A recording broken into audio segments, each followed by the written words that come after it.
One day, a man named Honi was walking along and saw a man planting a carob tree.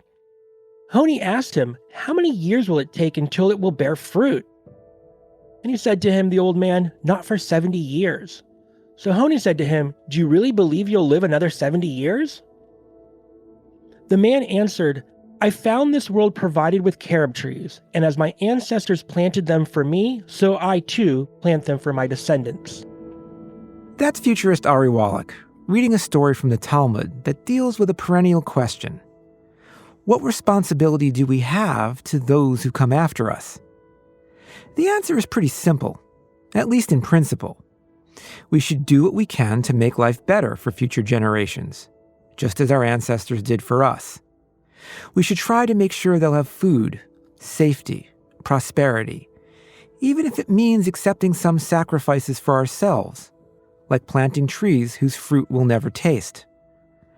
But while we all agree doing this is the right thing, we often face some problems when it comes to actually getting ourselves to do it. We humans like immediate gratification. For much of our history, we were too focused on surviving now to plan for the future, much less think about people who didn't even exist yet. So we sometimes needed a little nudge to get us to plant those metaphorical trees. And that's where religion traditionally came in. Most faiths, like the example from Judaism here, remind people to care for the next few generations, to be stewards of their resources, to make sure they won't use everything up. But in today's world, protecting the future is getting pretty complicated pretty quickly. Some of the decisions we make might not just affect the next few generations, but the future of humanity itself.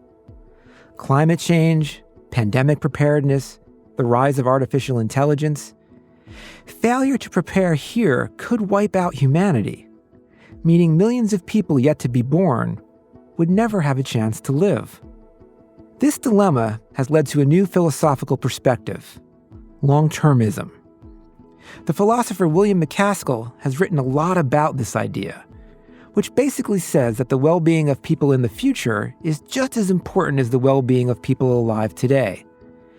And since, theoretically speaking, there are a lot more humans yet to come, their needs count for a lot. But so too do ours. And that raises a big question. How should we balance those needs? What's the right thing? The moral thing to do when it comes to ensuring a better world for those who come after us?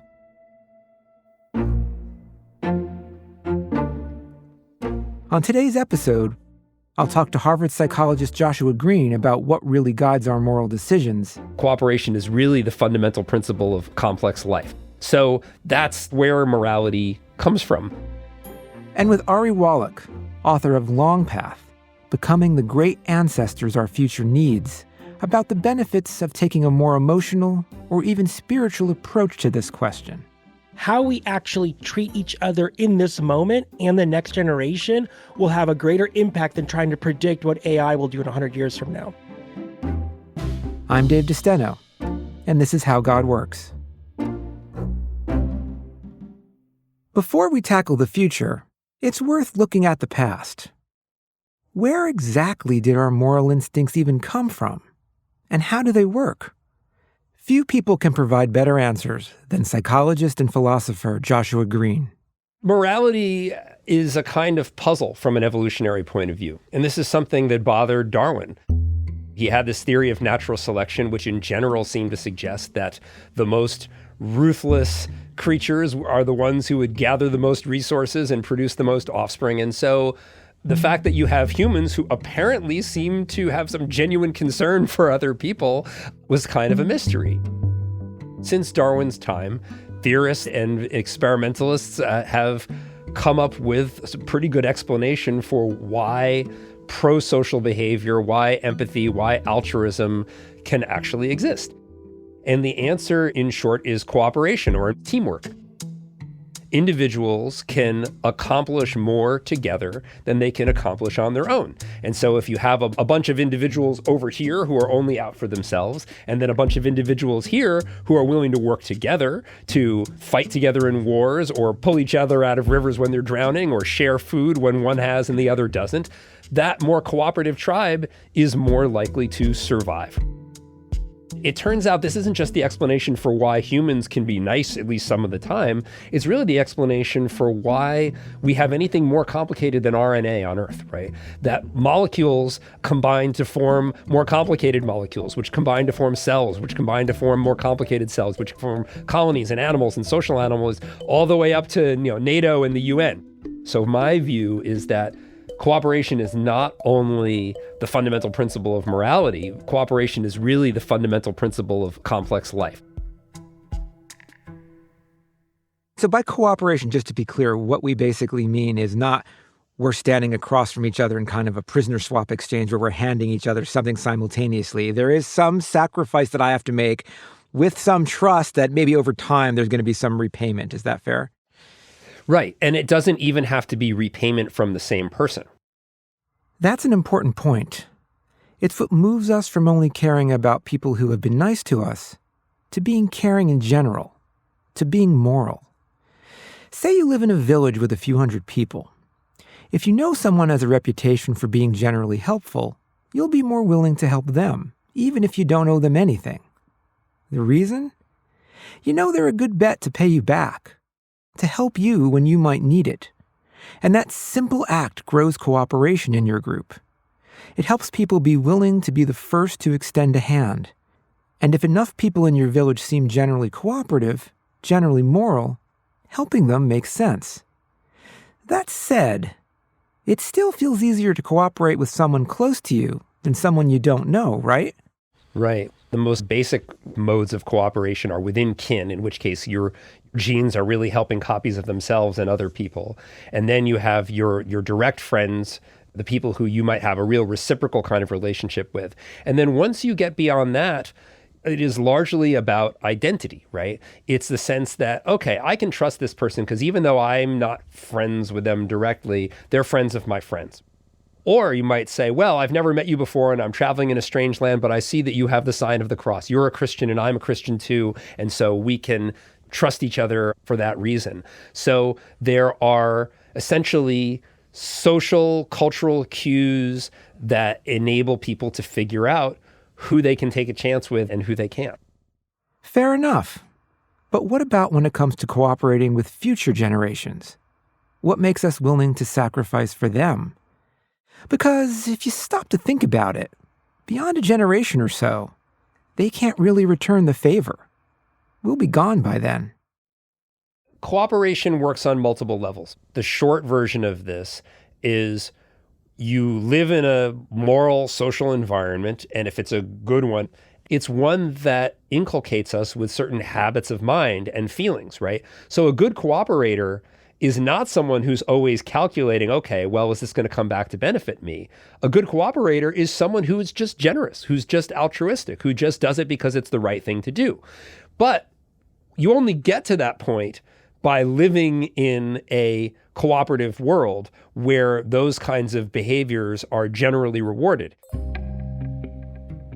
But once you have those moral and social tendencies, they don't have to be reciprocated, right? So in other words, you can kind of climb the moral, social, emotional, evolutionary ladder, but then you can kick it away. And to give an analogy from a different domain, right? So what evolution most wants, anthropomorphizing here a bit, is for us to spread our genes. That's ultimately what it's about, right?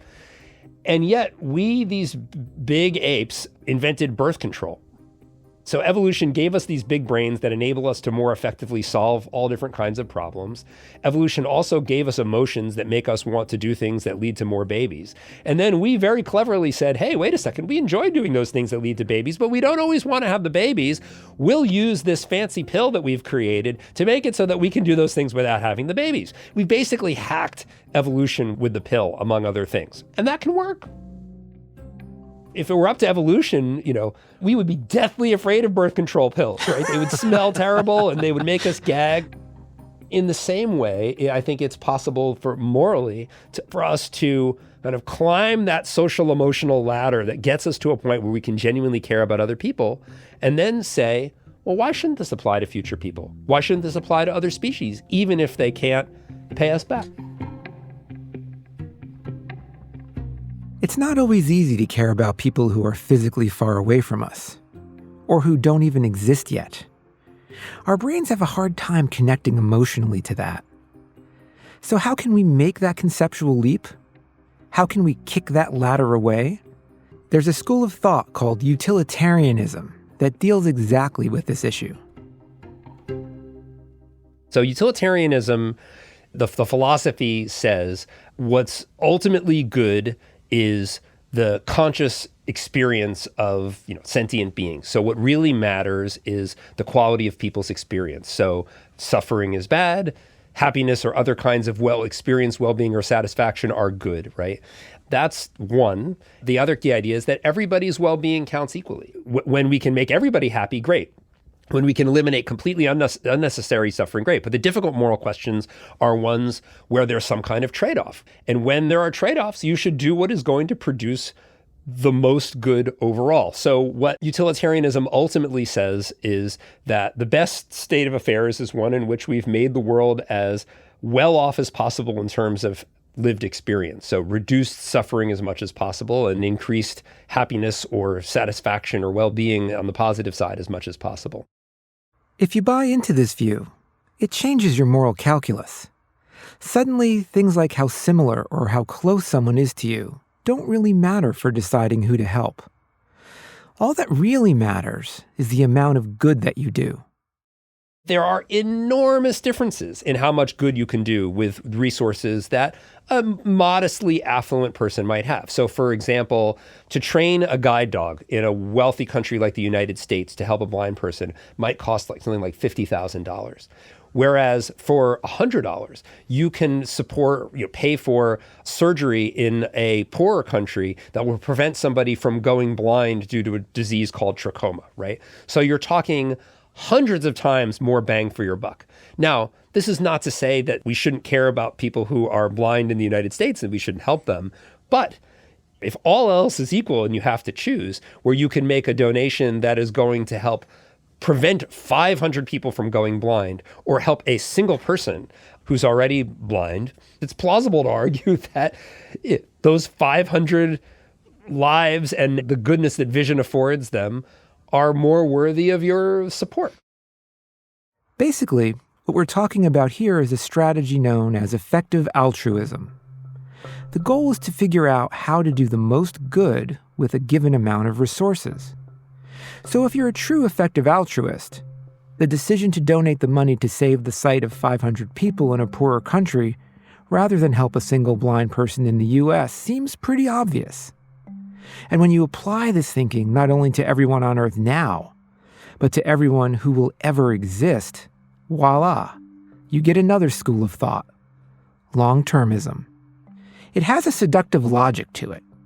If everyone's experience counts equally, and there are millions of people yet to be born, diverting a lot of resources to ensure the world is better for them makes sense. And for that reason, long-termism is becoming a trendy term you may have heard from many tech titans, people who like to quantify things and live by the numbers. But if you're not careful, the cold logic of those numbers can lead to some really strange thoughts. Thoughts like, Dave's in pretty good health. But if we harvested his organs, we could save 4 other people. Give his heart to one guy, his liver to another, and each of his kidneys to 2 more people, all of whom need organ transplants to survive. Sure, Dave wouldn't be too happy, but 4 other people would be, and 4 is greater than 1. Josh, however, doesn't buy this argument. What we need is a better understanding of utilitarianism and what it actually tells us to do. And this is part of why I don't love the term utilitarianism. The way I prefer to describe it is I've coined with limited success the term deep pragmatism, which I think gives you a much clearer idea of what it means to actually apply this in practice. So let's take the classic example that you gave of distributing someone's organs. So I could say, I've got 5 people who are missing different organs. I'm a doctor. I'll sort of violently subdue this one patient who's here for some other reason, take that person's organs and give it to the other 5, and it's a net gain, and this is justified by the greater good. Well, not really. Right. Because what would happen in a world in which everybody knew that if you went to the hospital or went to a doctor's office, there was a trivial chance that you could be murdered and have your organs harvested for the greater good? Would that save more lives overall? No, it would be a disaster. The healthcare system would completely collapse. And more generally, we'd have an erosion of trust that would go beyond hospitals and the healthcare system. What utilitarianism says is produce good outcomes. And if having a kind of myopic, narrowly calculating mindset that ignores the broader social context leads to those bad outcomes, well, then you shouldn't be ignoring the broader social context, right? If you really take seriously what it means to choose in the complicated, messy, real world, you don't get those kinds of results. At the level of society, Josh is right. This type of utilitarianism would never work, for the exact reasons he states. But what about at the individual level? If people focus on the cold hard numbers, it can lead to problems. Not as bad as organ harvesting, but unhealthy or unethical problems nonetheless. Take the idea of earn to give that's popular among effective altruists and long-termists. It's exactly what it sounds like. Take a high-paying job, even if it's one you don't like, or for a potentially exploitative company, and use that money to help the world. About 10 years ago, this was the exact gist of a conversation that Will MacAskill was having with then college student Sam Bankman-Fried.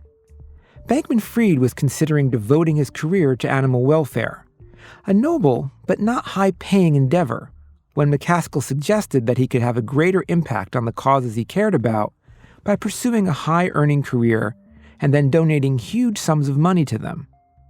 And so Bankman-Fried went on to do just that with his crypto exchange company, FTX.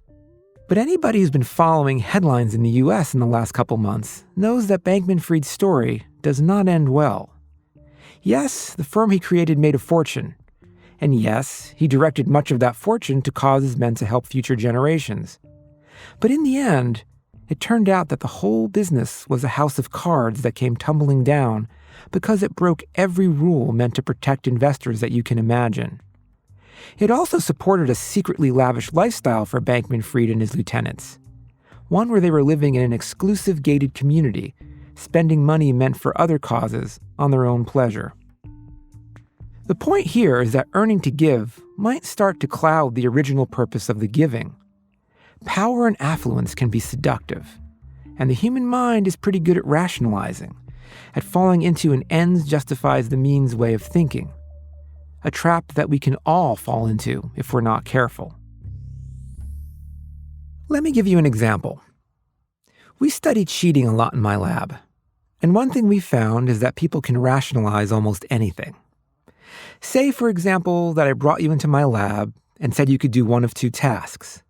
One is easy and fun and takes about 10 minutes. The other is boring and difficult and takes about 45. Before I leave you alone in the room to do one of these tasks, I hand you a coin to flip, telling you that heads means you should do the short fun task, but tails means you should do the long difficult one. What would you do? Would you flip the coin after I left? Or just do the easy task? Well, if you're like most people, you cheat. You take the easy task, even if the coin came up tails. How do we know? Because in this experiment, the coin we gave people to flip was a virtual one. It was on a computer, and it was rigged to always come up tails. So anyone who completed the short fun task cheated. And almost every time we run this experiment, the majority of people cheat. But here's the most interesting part. When we ask people if they acted fairly, almost all of them say yes and continue to view themselves as honest people. If we confront them about the lie, they'll say stuff like, "I'm an honest person. It's just that today I had a headache." Or, "I have an appointment after this that I didn't want to be late for, so I thought it'd be okay to take the shorter task this time." Yet, and here's the kicker, if we ask them whether another person who cheated in the same way is honest, they'll say no and condemn them for it. That's hypocrisy. Plain and simple. The ends justify the means, whether it's a person trying to justify their own pleasure at the expense of my research project, or Sam Bankman-Fried trying to justify his own unethical behavior in the name of doing good. But there's one added element that comes into play here when we're talking about people like Bankman-Fried, and that's power and affluence. As those rise, as they would with most people who choose an earn-to-give strategy, research shows that cheating in this way becomes even more likely. You've probably heard the saying, absolute power corrupts absolutely.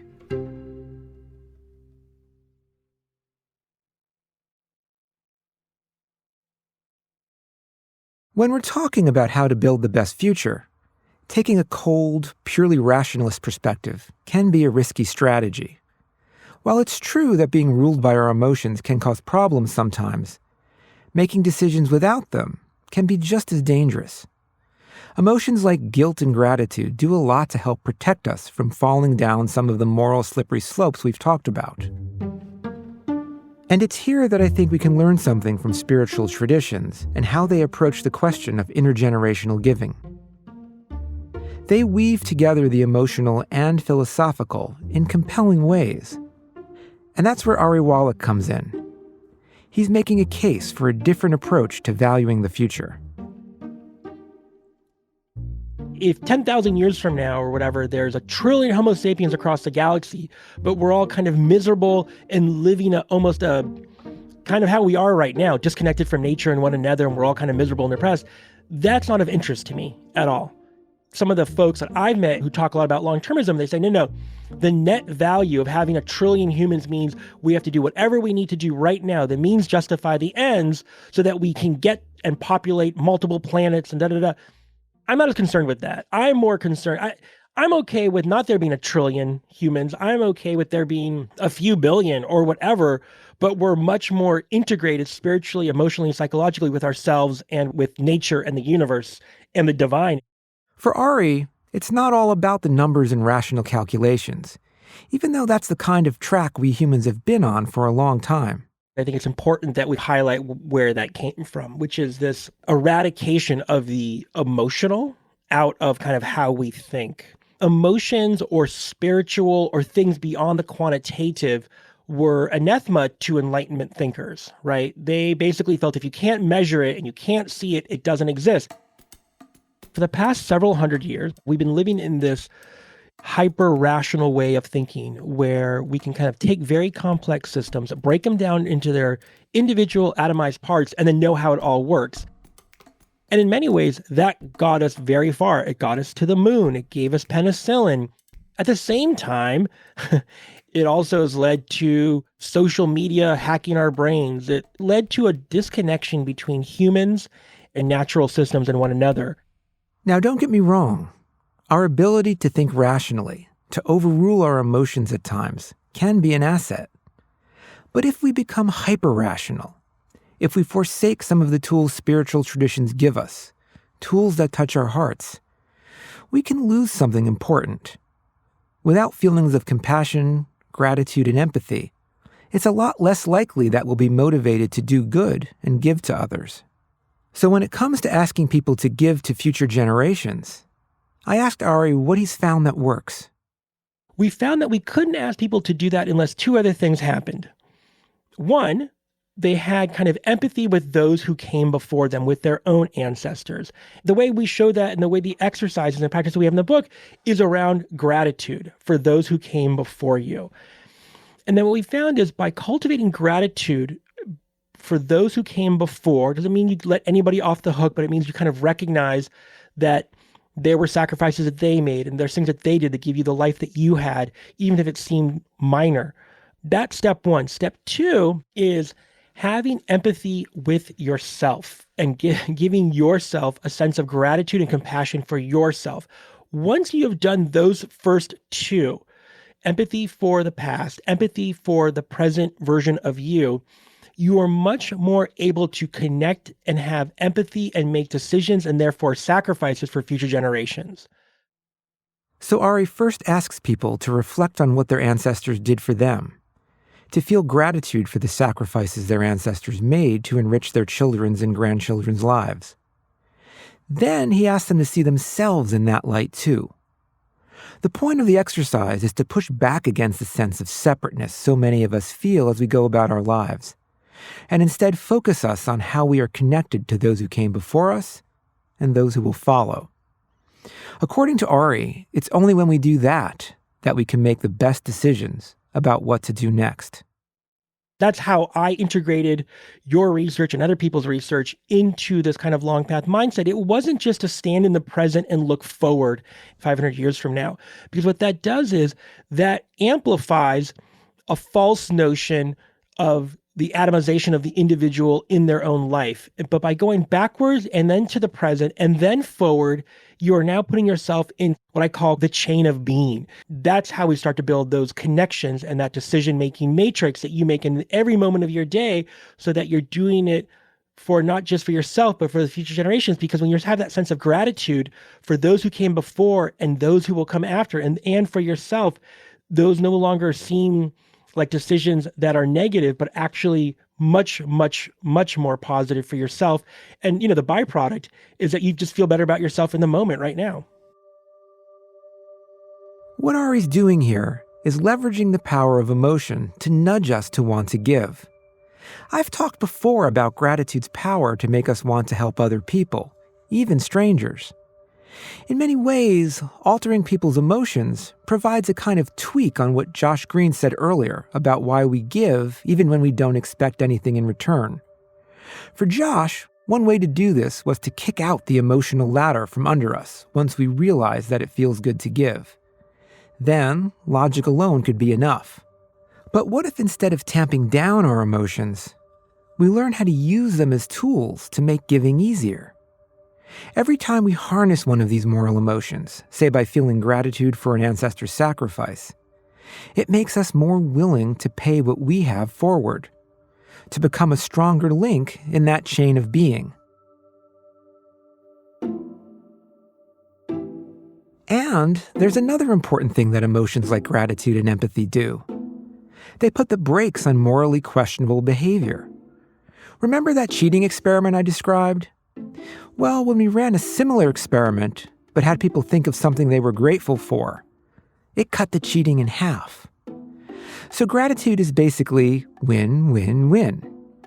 It makes people more willing to give to people they'll never meet. It makes them more moral. And as lots of other research has shown, it makes them happier and healthier. And best of all, it's easy to use. It doesn't take willpower or careful reasoning. This is one reason religions use emotions like gratitude and empathy as motivators for the types of giving they suggest. Think about it. If you attend a church or temple, part of what you hear are scriptural readings or sermons about protecting the earth and those yet to come. But you'll also be offering prayers of gratitude and taking part in rituals that build your feelings of connection with others. The result is a beautiful 1-2 punch to the mind. The story sets the intention to give. The emotions from the rituals make it happen. But at the same time, these moral emotions also help protect us from selfishness, cheating, and other questionable behaviors. In a sense, they can, if used wisely, reinforce that deep pragmatism that Josh talked about on an individual level. They can help us not lose sight of what matters as we try to calculate what will bring the most good. They won't let us harm one person to help several others. They remind us to be moral and find fulfillment in ways that earning to give won't. From this point of view, the story of planting carob trees that Ari mentioned takes on a broader meaning. It's not just focusing on external stuff, but on our own internal development too. We tend to think when people talk to me, kind of classic futurists, they think planting those carob trees for future generations are, they think of the Marshall Plan and the Panama Canal, and they think of these big kind of external infrastructure things that you have to build that take a long time. Totally, 100%. Those are all very important. Building new patterns and behaviors and ways of being is also a carob tree for future generations. As we start doing more of that internal work, and I know this sounds very new agey, but I want you to think about what that looks like at scale, 8 billion people doing that work. some of these larger external issues that we're so worried about, like bad AI or pandemic, those don't go away, but in some ways they start to recede because so many of those problems that we are worried about come about because we are living such disengaged, mentally ill lives and societies. So let me ask you this. You're out there working with folks in the real world, and you're having them do some of these exercises by thinking back on who helped them in the past and making predictions in the future. What are their responses when people do this? Do they think like, oh yeah, this is fun? Or can you actually see some shift in their perspective? I mean, not to take away from the book in any way, shape, or form, but when people hear the title of the book, right, Long Path Becoming the Great Ancestors the Future Needs, I see an 80% shift in people right there in the first sentence, just for what this whole thing is when they think of themselves as potentially being a great ancestor. But then it also brings agency back into it. And when people are able to elevate outside of themselves and they have that sense of awe and gratitude, they are now making decisions that are going to help the future even more. So it becomes a positive feedback loop between thinking about who you are and how you will be seen and a sense of a much bigger picture. All of those kind of cognitive shifts lead to emotional shifts, which leads to decision-making shifts. So Ari, one of the blocks, I think, or one of the problems people can often feel when they want to sacrifice for something is, are they the sucker? That is, okay, I'm going to sacrifice for the future. Or, I'm going to pay more for clean energy. I'm going to engage in whatever projects there are that require some financial or effort sacrifice for me to do this. But if nobody else is doing it, why should I do this? And so the question is, how do we get people to do this at scale to solve that problem? And what would that look like? It's a great question because positive, pro-social emotions are unbelievably contagious. It only takes a small percentage of folks to start doing something for things to go viral, right? It doesn't take a large group to actually start doing that. I mean, you know this, it's 5-10%. It's the early adopters, right? It's the ones who are saying, enough is enough. I actually want to start living in a way that is in accordance with my higher values, my highest best self, and what makes me a great ancestor. And once the early adopters embrace this perspective, it can start to spread in their networks. And as spiritual traditions figured out long ago, committing to goals together helps you stick to them. That's why you have a workout buddy, so you show up at the gym. We're talking about a psychosocial gym that is day in and day out. That can only happen in community. And what I have found as someone over the past 20 years who's been a part of different spiritual or new age kind of books and ideas is that more often than not, you kind of buy the book, you go home and you kind of do it alone. But then after a couple of months or a couple of weeks or even a couple of hours, you stop doing it because you're doing it alone. What spiritual or traditional religious communities gave us was just that, the ability to commune with one another and keep ourselves accountable.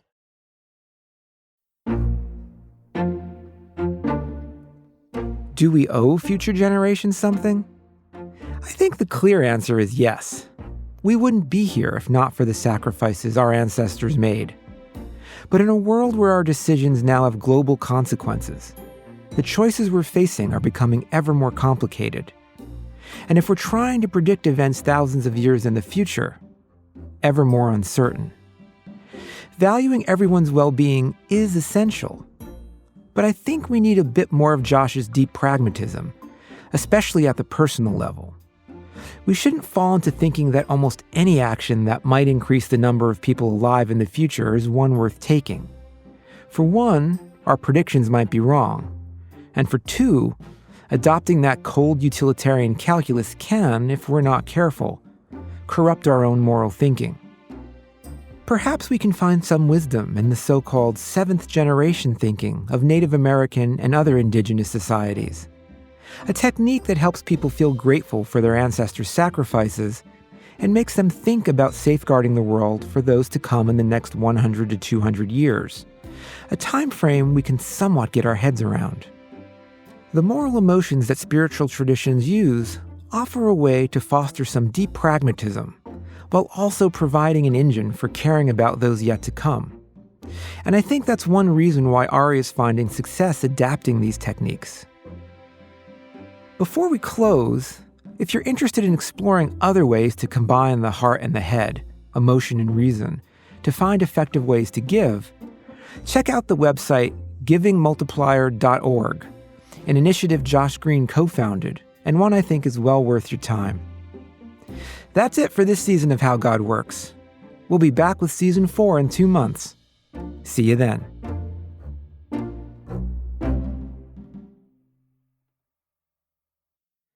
How God Works is hosted and written by me, Dave DeSteno. Our senior producer is Josie Holtzman of Future Projects. Associate producer is Sophie Eisenberg. Our executive producer is Genevieve Sponsler. Music and post-production mix and master by Merritt Jacob.